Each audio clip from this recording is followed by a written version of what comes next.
Our HubCast guest today grew up in the hotel industry, with her dad running the businesses and her mum being the interior designer. After a career herself as an art director in advertising, she then moved into property investing before becoming an interior designer.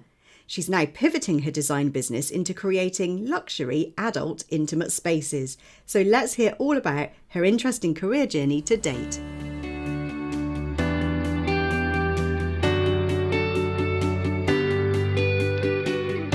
Welcome to the HubCast, brought to you by the Interior Designers Hub, where we help and support interior designers to get trained, get into the industry, and to grow wildly successful businesses. If you want to work in the field you love, create the lifestyle you desire, and make the money you truly deserve, you're in the right place. I'm your host, Kate Hatherall. Let's get into it.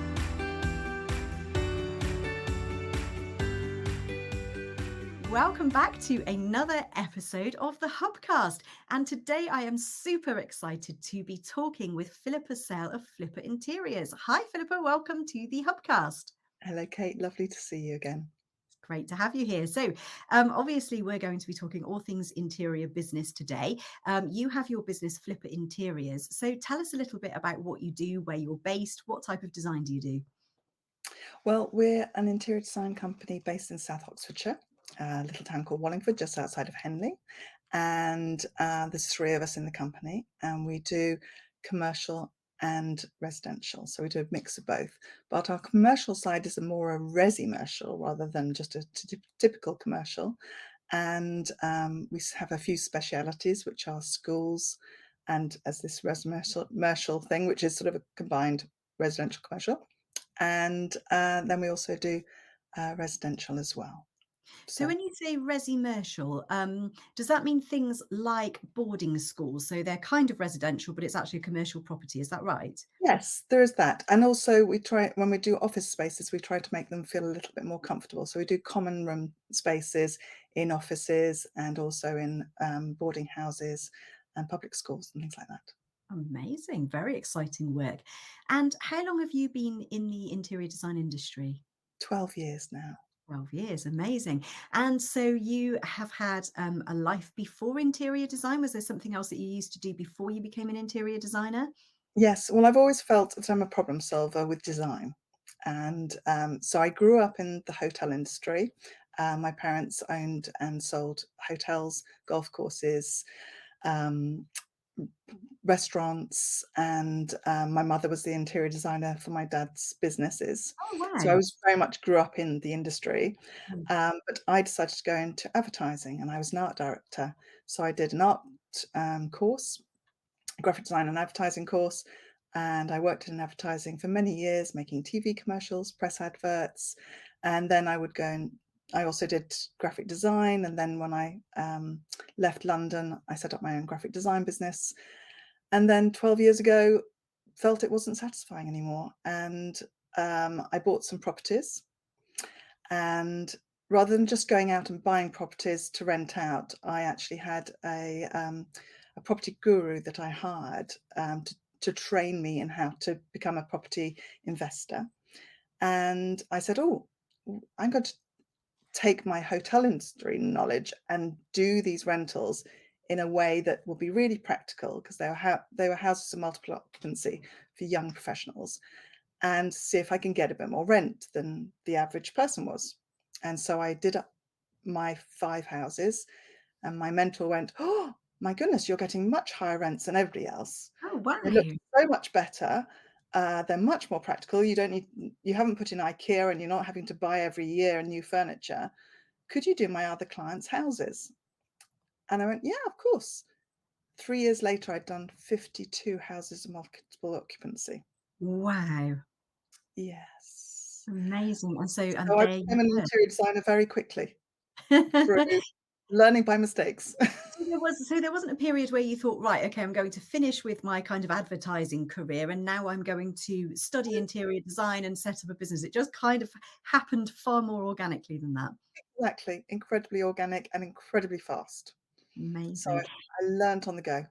And I can imagine as well that that background that you had growing up in that environment with mum as an interior designer, that must have you must have absorbed that knowledge somewhere along the way. Yes, well, I used to sit on my dad's lap and he'd have plans out and he'd be like, "This is how we're going to break up a room. This is where we're going to put the ensuite and this." And he'd bought some beautiful Georgian house that he converted into a hotel. So they'd always taken me along to building sites. They'd always bought lots of houses. I mean, I'm now living in the 15th house that I've lived in. And so I was always around all of that, and I've always solved problems through design. So I didn't see it as being a difficult transition, but I did learn by my mistakes. Sometimes that's the best way to learn. It And, is. so it sounds as though you, not fell into it, that's not quite the right expression, but it just kind of the path sort of organically opened in front of you. Yes, yes, And yeah. do you think that like, do you ever look back and wish that you'd started it earlier, more intentionally, or do you just feel that it was kind of the right time, the right place, and all of the stars aligned for you? No, I wish I'd started earlier.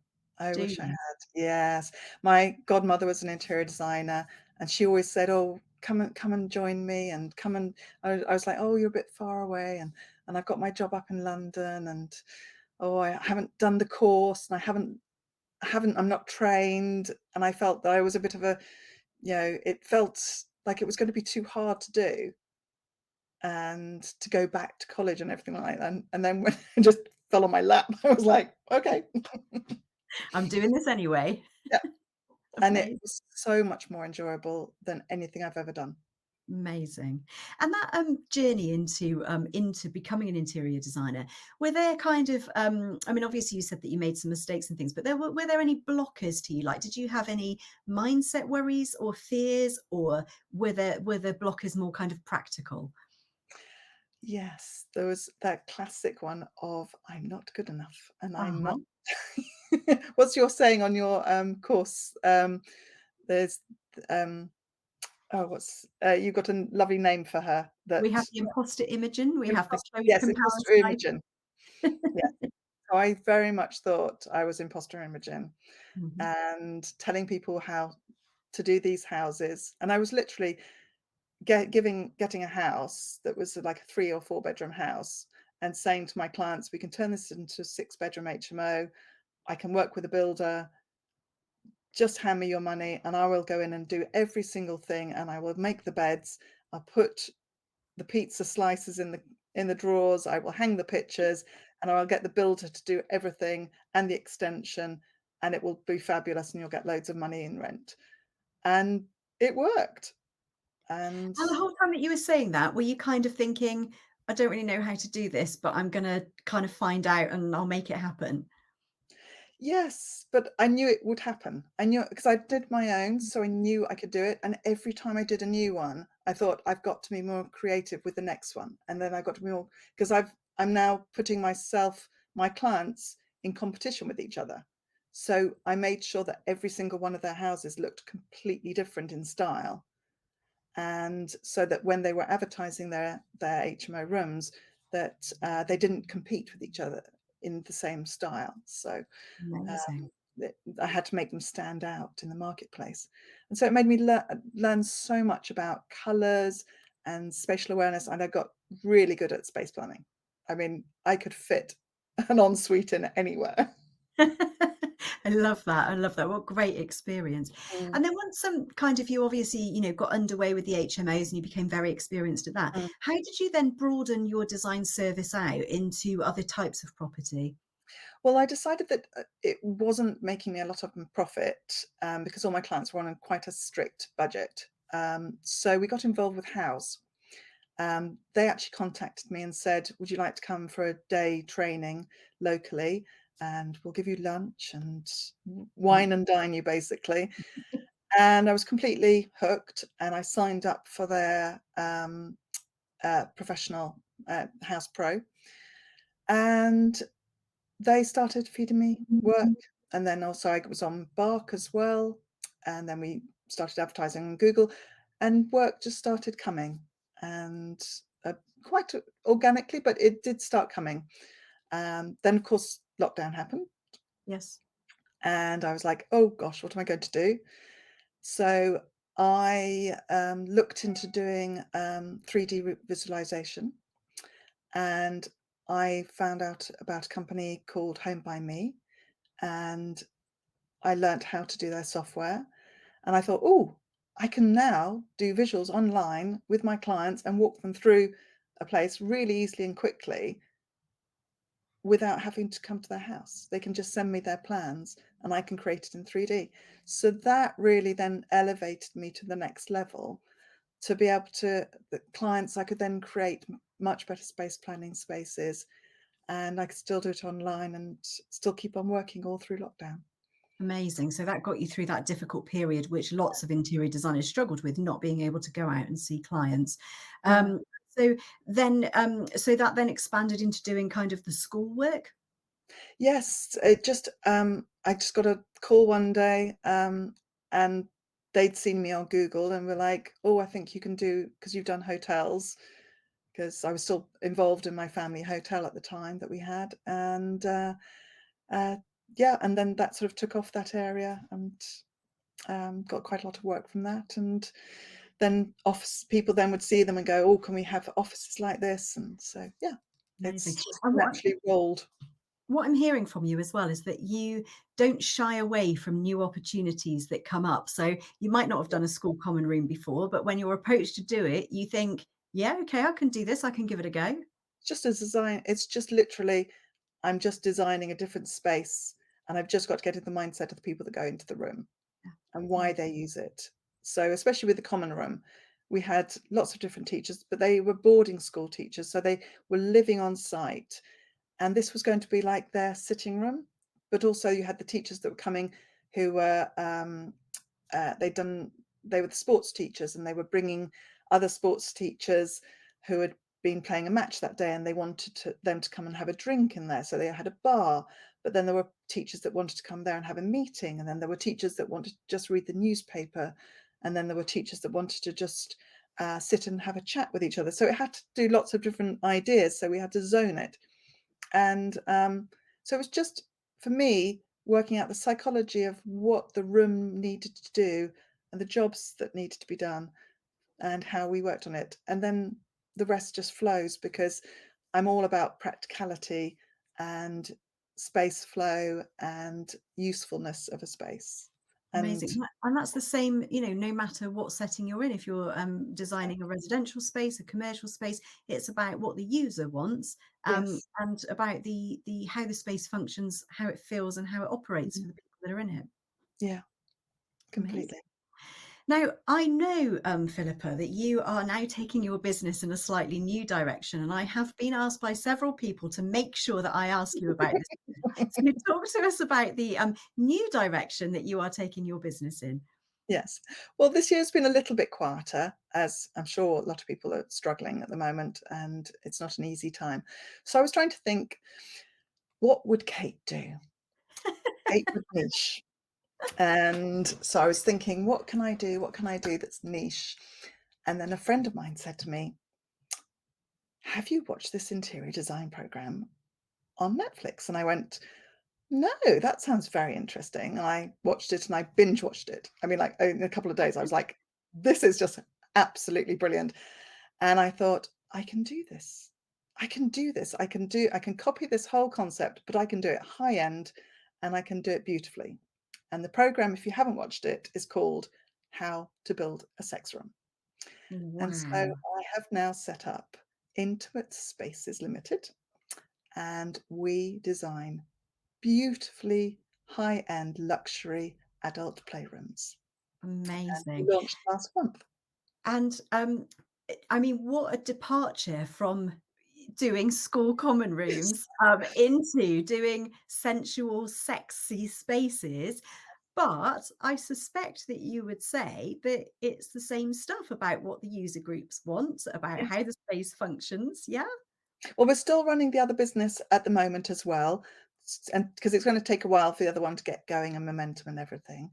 But yes, and what I want to do with this particular business this time is I'm going to bring in a leading sex coach, and we're going to sit with the client and actually really work out what their preferences are and what their needs are, what their no's are, and help them align, especially if they're a couple, to make sure that both of them are happy in the space and that we can elevate them to the next level.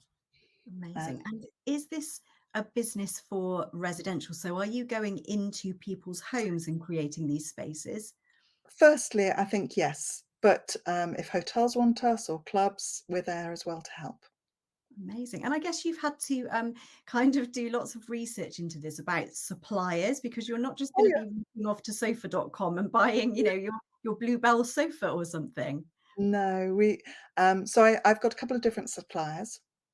So, my main supplier of the equipment I found, and they're a very interesting couple because they've been in the industry 30 years. And they said when they started in the industry that a lot of the furniture and equipment would fall apart and was uncomfortable. So, if you're, say, for example, wanting a spanking stool and you're bent over it, you don't want pain in your hips or your shoulders or your neck or wherever. You want it in a specific area, which is why you're on the spanking stool. It's ergonomics, right? Exactly. So they have worked out with engineers how to make furniture very comfortable, very practical, very hard wearing, and in white clean, of course. Wow, that's But what amazing. they're going to do for me is they're going to colour it in the ways that I want. So if I want it done in brass, or I want it with pink stitching, or I want it quilted in a beautiful faux leather, then they'll do all of that. So we can get everything, and because they also hand make whips and paddles, we can have everything colour coordinating throughout the whole room. And then I have another company which is Circus 25, who are based just down the road from us in High Wycombe, and they're a furniture manufacturer, but they do beautiful high-end bespoke pieces of furniture, and they're going to make the beds for me, the four-poster beds with the Wow. hard points in, with the drawers with all the little dividers in them, where we've got all the little plugs so you can put your little toys inside and everything like Amazing. that. So And again, I mean, it's the same stuff. You're thinking about the storage, you're thinking about the yes, functionality, thinking about the aesthetics. It's interior design, that's right? Even though it feels like it could be a million miles away from it. exactly. It's all about the practicalities, Yeah, yeah, but it's absolutely. just going to look beautiful as well. And that's the thing about this. And I know obviously, in the past people have been very cagey about talking about things like this. But Mm. I think definitely since the books, the 50 Shades of Grey, that whole series, people are much more open to talking about things like this and bringing it kind of more into the mainstream. But the types of interiors that you're talking about here are very high end, aren't they? Ideally, yes, Mm, because I think for us to be able to do the furniture, I'd like it to be bespoke, and so I think the average person wouldn't be able to afford it. But what I'd like to do is start there and then eventually have a shop selling the furniture, but we could sort of trickle down the furniture so it's not as high end, and be able to sell nice little bits and pieces for everybody to be able to enjoy. amazing. What a departure. And it's so nice as well to see an interior designer kind of embracing something that they're interested in, passionate about, and just going for it, even though it's completely different to what most other people are doing as well. It's really, you've set your heart on doing this, and Mm, it's just amazing to see you going for it and making a success of it. yeah. So, looking at your journey as a whole, not just this most recent venture, if you could go back and kind of talk to your younger self about your career to come, is there any advice that you would give yourself going back now? Should have gone to interior design college first. But then I realized I didn't need it, but it would have been I would have been able to do the whole process faster. Oh, that's interesting. Do you ever feel that, that you would like to go back and do that? Or do you think it's just too far now that you would know all of that stuff, I but that you think, wish didn't before? well, I feel very lucky because I'm part of the Interior Designers Hub, so anytime that I need information, I know where to get it. That was a good answer, Philippa. As you know, because I contacted you many times with questions. Indeed. Amazing. So, but having that kind of security at the beginning of knowing that stuff rather than having Oh, to find yeah. it out through mistakes and things, you would have preferred to do it that way. Yes, yes. But Mm. then, the mistakes have led me to where I am as well. And as you said, it's important to make mistakes. Yeah. So, Yeah. yeah, I'm very grateful. I'm very lucky that I've got to where I Amazing. am. Well, you've worked very hard for it as well, so it's not certainly not all about the luck. And I'm really excited to see, where the business goes and where this new venture Mhm. goes as well. And yeah, I'm sure we'll be hearing lots more about it. So thank you Yes, very much. Before you go, Philippa, would you be happy to play a game of designer this or that? of course, yes. Amazing. So I'm going to put a minute on the clock and then I'm going to give you some choices and you just have to choose one or the other, but you're not allowed to say neither or somewhere in between. All right. Are you ready? I am. Okay, here we go. Floral or plain? Floral, Symmetrical or asymmetrical? symmetrical, Carpet or hard flooring? hard flooring, Victorian or Edwardian? Edwardian, Formal or casual? formal, Blinds or curtains? curtains, Neutral or colourful? colourful every time, Dark or light? dark. Maximalist or minimalist? Oh, I'm in the middle. Maximalist then. Spots or stripes? Stripes, Scandi or boho? boho. Lawrence Llewellyn Bowen or Callie Hoppen? Probably Lawrence. Brand paints or colour matched? I'm a colour match. I'm naughty. Faux plants or real plants? Real plants, Plumping cushions or karate chopping cushions? plump. Plumping. She's a plumper. Okay, we are out of time. Philippa, thank you so much for playing designer this or that. But more so, thank you so much for coming onto the HubCast today and sharing your journey with us. Well, thank you for all your advice and help over the years. You have been invaluable to help me get to where I am today. Thank you. You're most welcome. It's really exciting to see your business grow. It's been a pleasure. Thank you for tuning into HubCast by the Interior Designers Hub. If you've enjoyed this podcast, please take a screenshot and share it to Facebook, Instagram, or your favourite social media channel. Make sure to tag me in at Interior Designers Hub and let me know what you enjoyed about this episode. I reply to each and every comment. I'd also like to offer you an incredible free gift, which is going to show you the exact roadmap that you need to take to become a wildly successful interior designer. It shares our secrets to business success. If you'd like to get your hands on that, head on over to interiordesignershub.co.uk/roadmap right now. Thanks so much for listening, and I'll see you next time.